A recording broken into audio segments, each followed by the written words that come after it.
People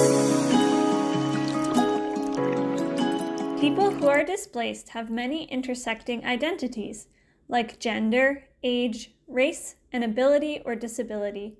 Some of the refugees who are coming to Canada through resettlement live with a disability.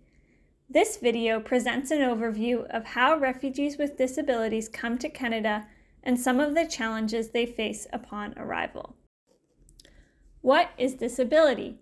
According to the United Nations Convention on the Rights of Persons with Disabilities, persons with disabilities include those who have long-term physical, mental, intellectual, or sensory impairments, which in interaction with various barriers may hinder their full and effective participation in society on an equal basis with others. Article 1. The United Nations Convention adopts a social model of disability, which emphasizes environmental barriers and discriminatory attitudes, like inaccessible buildings or an unwillingness to hire people with disabilities. These definitions show that disability is not just about individual abilities or impairments. How people understand disability has changed over time and can be very different in different cultures, including among Indigenous and refugee communities. Disability and refugee resettlement to Canada.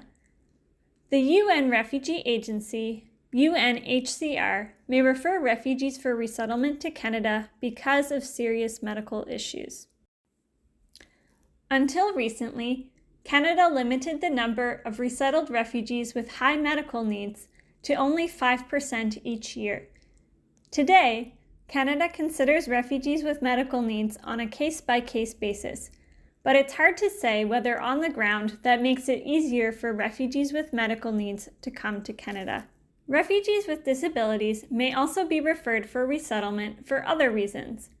After referral by UNHCR or selection by a private sponsor, refugees with disabilities may come through any of Canada's resettlement programs. Resettlement to Canada may offer access to medical care, disability services, assistive devices, and inclusive education opportunities that are not available in the country of asylum. For example, a refugee with mobility needs might get a motorized wheelchair for the first time in Canada. A refugee child who is excluded from school on the basis of her disability may get the chance to go to school for the first time. And a refugee with a rare and serious health condition might get the medical treatment that she needs. Ongoing barriers. However, there continue to be barriers to accessing settlement services and disability-related services. Services for people with disabilities or medical conditions often do not have the tools to effectively serve refugees with disabilities. For example, specialized healthcare services might not offer language interpretation. Settlement agencies who serve newcomers to Canada might not have the tools to effectively support refugees with disabilities. There are also ongoing issues with stigma and discrimination. Refugees with disabilities in Canada experience stigma and discrimination because of both their refugee background and disability. Integration is problematically understood narrowly in terms of individual adaptation and economic success. Instead, we need to change institutions and conditions in Canada to make them more accessible, inclusive, and responsive to the needs of refugees with disabilities.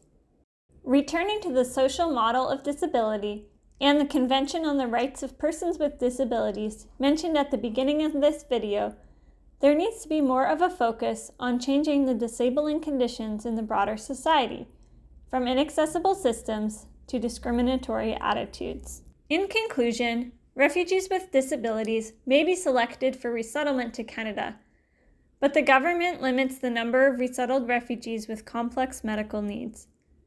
Once in Canada, resettled refugees may be able to access specialized services, but barriers remain.